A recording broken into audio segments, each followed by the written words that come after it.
अस्सलाम वालेकुम। आज पाइथन का ट्यूटोरियल 8 लेकर मैं हाजिर रहा हूँ अपने आईटी चैनल पर। तो स्टार्ट करते से पहले मैं आपको एक थ्योरी पढ़ा देता हूँ। थोड़ी सी थ्योरी आपको मैं समझा दूँगा कि क्यों पढ़ाना इस टाइम ज़रूरी है, क्योंकि जो आज का टॉपिक है ना वो थोड़ा सेंसिटिव है और बहुत थोड़ा सा मुश्किल है और कोई मुश्किल चीज़ नहीं है। Today we cover in this video. आज हम इस वीडियो में क्या कवर करेंगे, कंडीशनल स्टेटमेंट।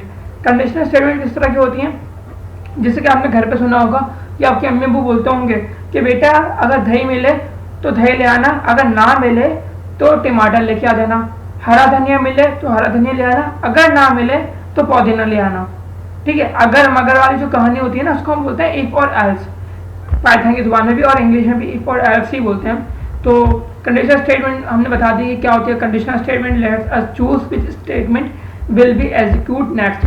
जैसे कि कौन सी, इस पॉइंट का मतलब क्या हुआ, इस पॉइंट का मतलब ये हुआ कि हमारा जो मिल रहा है, जो हमारे पास कंडीशन ट्रू हो रही है, जो बात सच हो रही है, उस पे जो स्टेटमेंट लिखी हुई है, जो उसके बारे में कहा था वो कर लो। ठीक है, मैं बोलूँ अगर बेटा दही मिले तो 1 पाव ले लेना, अगर ना मिले तो टमाटर ले लेना आधा किलो।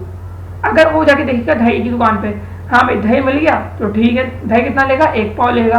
अगर दही नहीं मिला तो जाएगा टमाटर वाले के पास, टमाटर कितना लेगा, आधा किलो, जो उसको स्टेटमेंट दी हुई थी उसके अम्मी या उसके अब्बू किसी ने भी। तो ये चीज़ होती है कंडीशन, और कंडीशन जब ट्रू हो जाएगी तो उसके अंदर जो स्टेटमेंट लिखी होगी वो एग्जीक्यूट होगी। Therefore they are sometimes called selection statements. मतलब हम उसको बहुत तरह के स्टेटमेंट के लिए जो स्टेटमेंट होती है वो चेक करता है किस किस स्टेटमेंट में पहले जो स्टेटमेंट पहले दी होगी ना वो उसको चेक करेगा, फिर नीचे आएगा, फिर नीचे आएगा। ये भी सब करेंगे हम लोग VS कोड के अंदर, तो टेंशन ना लें। तो ये क्या चीज़ है, इफ का मतलब क्या होता है, अगर की स्टेटमेंट क्या होती है, it is the simplest decision making statement which is use to express the condition is only one condition and one statement, or in simple words if the result is true then execute, otherwise no result would be show। भाई इतनी मुश्किल English क्या बोल दिया, कुछ समझ नहीं आ रहा। कोई मुश्किल वाली बात नहीं है, सिर्फ इसमें समझने वाली बात है अगर मैं बोलूँ अगर दही मिले तो ले आना, वरना कुछ नहीं, वरना हम आगे की बात ही नहीं कर रहा। तो इफ कंडीशन यहाँ पे क्या मतलब, ये इसका सेंटेक्स है। ये सेंटेक्स को पता है ना आपको क्या होता है, कोड किस तरह लिखते हैं हम। तो इफ लिखा है ना, इफ इसका आई स्मॉल होता है, तो इफ लिखने के बाद यहाँ कंडीशन देते हैं हम। कंडीशन क्या, जो हमें चेक करवानी क्या ये है या नहीं है। अगर ट्रू हो, अगर हाँ हो वाकई, तो स्टेटमेंट जो लिखी होगी ना इसके अंदर, चाहे स्ट्रिंग हो या प्रिंट हो, कुछ भी हो, वो प्रिंट हो जाएगा। आई होप ये क्लियर हो गया होगा आपको। ठीक है, if else statement, if else क्या होता है हमारे पास, it is a two way decision. ये दो तरह के डिसीजन रहता है, किस तरह के, this statement is depend upon the value of expression is true और false. In if the first condition is true then the first statement execute as the second will execute. इसका मतलब क्या हुआ, ये जो इफ और एज स्टेटमेंट है हमारे पास अगर और मगर वाली, इसमें दो तरह के डिसीजन होते हैं हमारे पास। ठीक है, अगर पहला डिसीजन ट्रू है यानी सही है, तो जो उसके अंदर कंडीशन लिखी हुई है वो एग्जीक्यूट हो जाएगी, और अगर वो गलत है तो दूसरी जो कंडीशन होगी वो खुद ब खुद एग्जीक्यूट हो जाएगी। इसका सेंटेंस क्या होता है, इफ कंडीशन स्टेटमेंट, अगर इफ का जो कंडीशन है वो ट्रू होगी तो स्टेटमेंट चलेगा। अगर ये ट्रू नहीं हो रही, ये कंडीशन ट्रू नहीं हो रही, तो एल्स पे आएगा। एल्स पे कुछ भी हो सकता है, तो वो इसको स्टेटमेंट जो उसके अंदर स्टेटमेंट होगी वो चला देगा। ठीक है, तो मैं स्टार्ट करता हूँ पहले इफ और एल्स को लेकर। थ्योरी बहुत पढ़ ली, अब चलते हैं VS कोड के अंदर। ठीक है, VS कोड पे आगे मैं बनाऊंगा ट्यूटोरियल 8.py। इंटर कर दिया मैंने, इसको बंद करो, यहाँ स्टार्ट करते हैं हम। तो मैं एक नम बना रहा हूँ, num1 is equal to 45, num2 is equal to 78। Control S करो। ये सब मैंने प्रीवियस वीडियो में सिखाया कि वैल्यू किस तरह असाइन होती है। अब मैं बोल रहा हूँ प्रिंट कर दो, सॉरी पहले कंडीशन लगा दें, इफ की कंडीशन लगाता हूँ num1, अगर num1 छोटा हो num2 से, ऐसे में कॉलन लगता है, इसमें कॉलन लगता है, मैंने यहाँ कॉलन शायद लगाया नहीं, कॉलन लगाया तो मैं यहाँ पर कॉलन लगता है। ठीक है, अच्छा इंटर करा, प्रिंट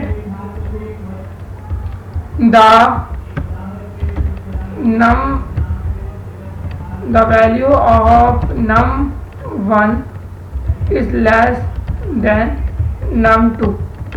ठीक है, अगर num1 की जो वैल्यू है हमारे पास और num2 से छोटी हुई तो यानी जो स्टेटमेंट लिखी हुई है वो प्रिंट कर देना। तो कोई मुश्किल बात तो नहीं है, आई थिंक सब समझ में आ रहा होगा आपको कि किस तरह काम होगा। तो जाहिर सी बात है num1 की वैल्यू छोटी और num2 की वैल्यू बड़ी है, तो ये कंडीशन ट्रू हो जाएगी। अच्छा, क्या था हमारा Python to the value of num1 is less than num2। हाँ भाई, ये बात तो समझ में आ गई भाई, ये क्या कह रहे हैं आप। ठीक है, अगर मैं बोल दूं, अब मैं एक को कंडीशन लगा रहा हूं एल्स की। ठीक है, एल्स में मैं कोई कंडीशन नहीं देते हैं, एल्स के अंदर मैंने कोई कंडीशन, एल्स में कोई कंडीशन नहीं आती, तो खुद ही समझ जाएगा या तो ये सही है, num1 बड़ा छोटा होगा, या num2 बड़ा होगा। मैं प्रिंट कर देता हूँ the value of num2 is greater then num1। क्या करें, अब मैं इसको साइन को थोड़ा चेंज कर देता हूँ। अब जरा कोड को समझते हैं पहले, कि इसको चलाते रन करते हैं। यहाँ लिखा num1 45 है और num2 78। अगर num1 की वैल्यू num2 से बड़ी हो, जो कि गलत बात है, नहीं हो सकती, अगर हो तो ये प्रिंट कर देना, और अगर ना हो तो ये प्रिंट कर देना। आई होप ये क्लियर हो रहा होगा आपको। तो जाहिर है num1 की वैल्यू तो छोटी है यहाँ पर, और ये हमारा condition num1 is greater than num2, यानी कंडीशन ये फॉल्स हो जाएगी खुद ब खुद, और ये the value of num2 print हो जाएगा। चेक करते हैं, देखिए the value of num2 is greater then num1। क्यों कि मैंने यहाँ कंडीशन दी हुई num1 बड़ा हो num2 से, तो चलेगी। सिर्फ शर्त है, ये शर्त अगर पूरी करेगा ना अपनी, तो ये प्रिंट होगा।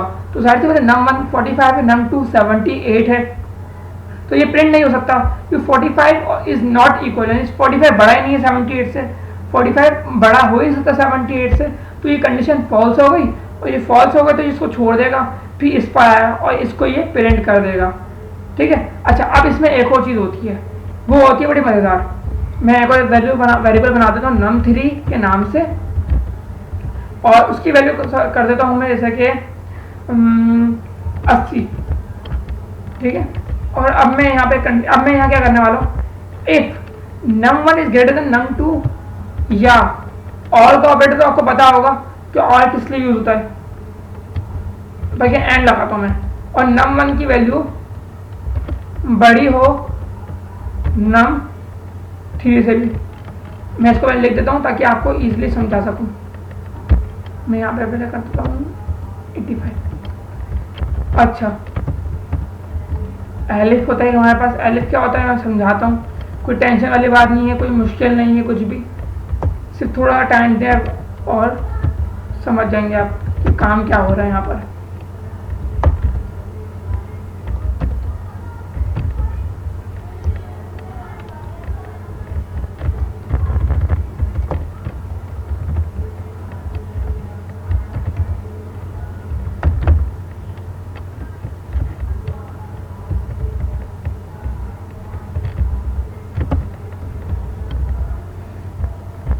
The value of num3 is greater than num1 and num2, num2 and num3,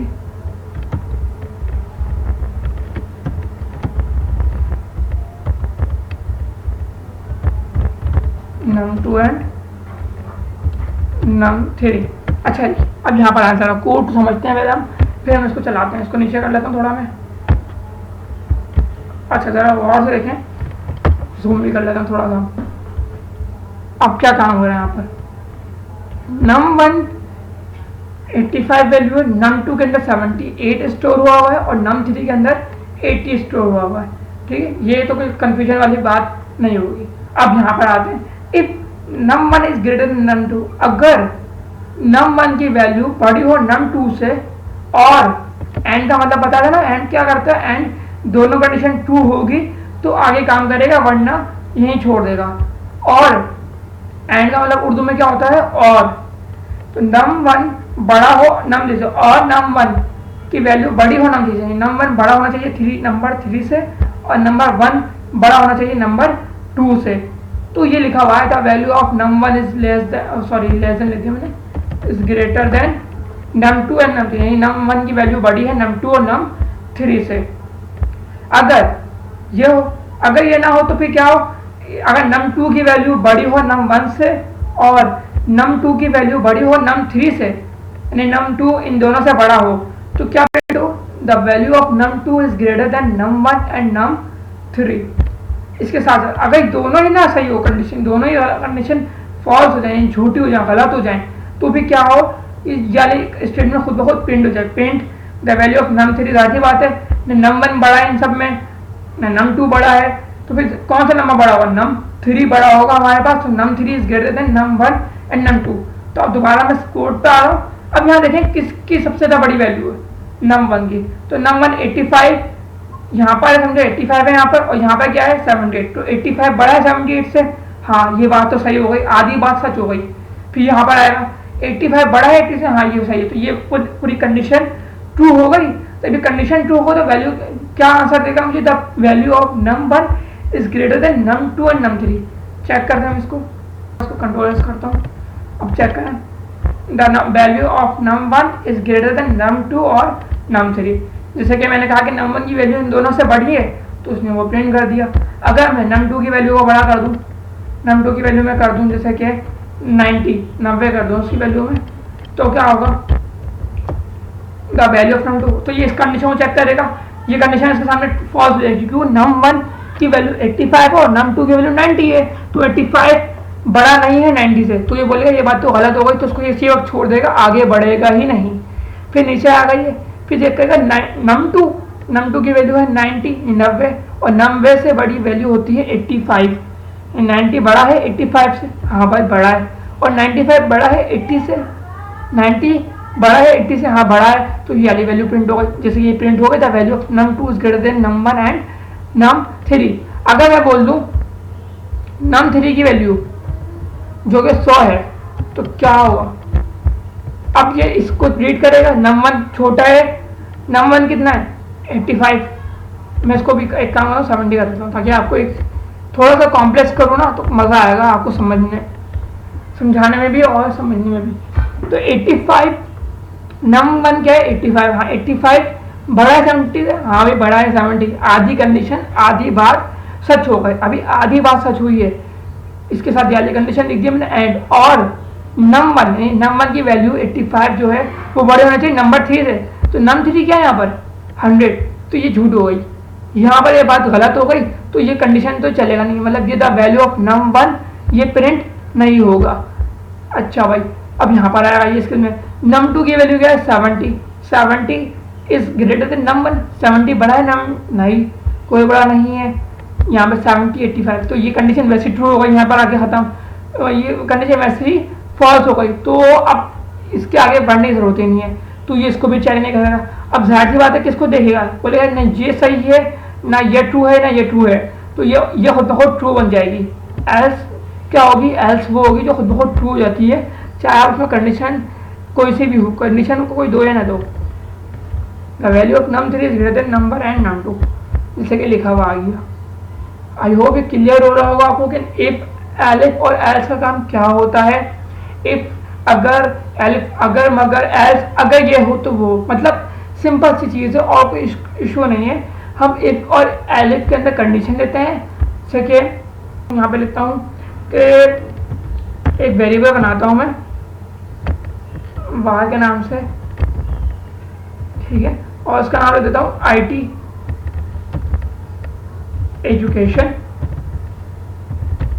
ठीक है, और एक वेरिएबल बनाता हूँ 2 से, जिसका नाम देता हूँ मैं सब्सक्राइब, कंट्रोल एस करा। और अब मैं बोल रहा हूँ अगर वेरिएबल 1 की वैल्यू बराबर है किसके, IT एजुकेशन के,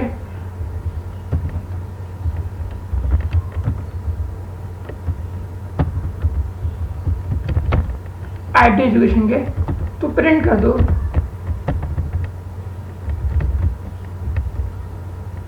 मैं num2 को हटा दूँ, वेरिएबल 2 को हटाया तो बस यहीं पे हम लोग वीडियो ख़त्म करते हैं अपनी। थोड़ा थोड़ा लास्ट टॉपिक है और लास्ट चीज़ समझा रहा हूँ मैं इस चीज़ की।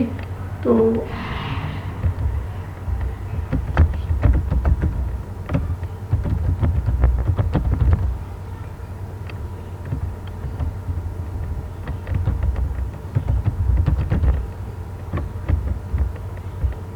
क्या कर दिया मैंने यहाँ पर, क्या लिख दिया भाई मैंने? कोई मुश्किल चीज़ नहीं लिखी है, आपको पढ़ के समझ में आ रहा होगा। मैंने क्या कहा, अगर ये वेरिएबल 1 जो है हमारा बराबर हो IT एजुकेशन यानी इसके बराबर हो तो लिख, यानी अगर आप IT एजुकेशन चैनल पे अगर आ गए, हाँ भाई अगर बराबर हैं आप इस कंडीशन के। अच्छा ये क्या है, ये तो आपको पता है ना कौन सा ऑपरेटर था। मैं आपको दिखाता हूँ पुरानी फाइल जो मैंने पढ़ाई थी आपको ट्यूटर 7 में, उसमें मैंने आपको बताया था सब ऑपरेटर्स के बारे में, ताकि आपको दफ़ा समझ में आ जाए कि कौन से थे। अगर आपने वीडियो नहीं देखी तो आप जाके लिंक आ रहा होगा, लिंक पे आप क्लिक करके देख लीजिएगा। कंपैरिजन ऑपरेटर्स को कहते हैं ये, कंपैरिजन सही है, आपको याद होगा। अच्छा तो मैंने वही ऑपरेटर यूज़ करा है, मैंने कंपेयर करा है, ये IT एजुकेशन बराबर है वेरिएबल 1, ये वेरिएबल 1 बराबर IT एजुकेशन के, तो ये लिखा हुआ जाए खुद ब खुद। चेक करना, कंट्रोल करा मैंने, subscribe the channel, like the video. I hope आपको क्लियर हो गया होगा। और अगर आप चाहते हैं कि भाई मैं तो नहीं दे रहा कोई वेरिएबल, कोई खुद ब खुद यूज़र दे, तो आपको मुश्किल काम थोड़ी है। अब एक वेरिएबल बनाएं, वेरिएबल में लिखते हैं इनपुट लूँगा मैं, इनपुट का फंक्शन आपको लगा। इनपुट किस लिए यूज होता है, इनपुट किसी यूजर से हमें इनपुट लेने के लिए, कोई वैल्यू लेने के लिए, ठीक है। और अगर उसकी वैल्यू, अब क्या होगा चेक करते हैं।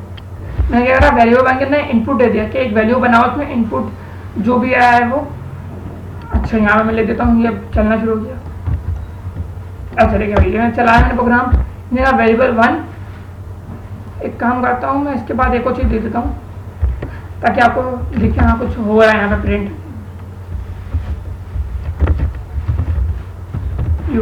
इंटर यूर स्ट्रिंग लिख देता हूँ मैं, ठीक है। स्टेटमेंट आप कुछ भी दे सकते हैं, आपकी मर्जी है।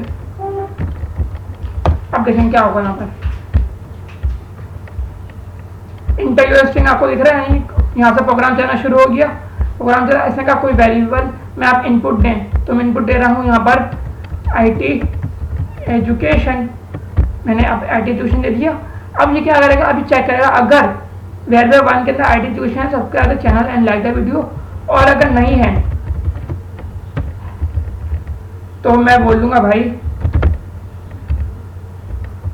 जल्दी से सब्सक्राइब कर लो, कहीं इस YouTube के दुनिया में भूल ना जाओ। सही है, ऐसे कोई मैसेज कुछ भी लिख दिया, कोई मसला वाली बात नहीं है। मैं चाह रहा हूँ मज़े से पढ़ें और एंजॉय होकर पढ़ें, ताकि टेंशन ना रहे कि कोडिंग कोई मुश्किल चीज़ है, बहुत इजी है, बहुत मज़ेदार चीज़ है। तो मैं प्रोग्राम दोबारा रन करता हूँ एक दफ़ा। ये इंटर स्ट्रिंग अगर मैं लिख दूँ IT एजुकेशन, ठीक है, तो लिखेगा subscribe the channel and like the video. अगर ये बराबर हो ठीक है। और अगर मैं बोल लूँ कि भाई कुछ भी नहीं बताऊँ मुझे, ऐसे बोलूँ नथिंग या कुछ भी लिख दूँ मैं, क्योंकि एल्स के अंदर कोई कंडीशन नहीं दी थी, तो जो भी लिखूँगा वो एल्स में ले आएगा। जल्दी से सब्सक्राइब कर लो, कहीं इस यूट्यूब की दुनिया में भूल ना जाओ। तो आई होप आपको वीडियो पसंद आई होगी, और वीडियो को लाइक और चैनल को सब्सक्राइब जरूर करिएगा। अब नेक्स्ट वीडियो में आपको नेस्टेड इफ और एल्स के बारे में बताऊंगा कि ये किस तरह काम करते हैं। तो जल्दी से आप हमारे चैनल को सब्सक्राइब करें, बेल आइकन को दबा दें, खोल ऑन कर दें, उसको तोड़ दें चाहें तो, ताकि अगली वीडियो आने लगता है आपको नोटिफिकेशन मिल जाए कि नेस्टेड इफ की जो वीडियो आपको बताई कि अब बनने वाली है वो आप देख सकें।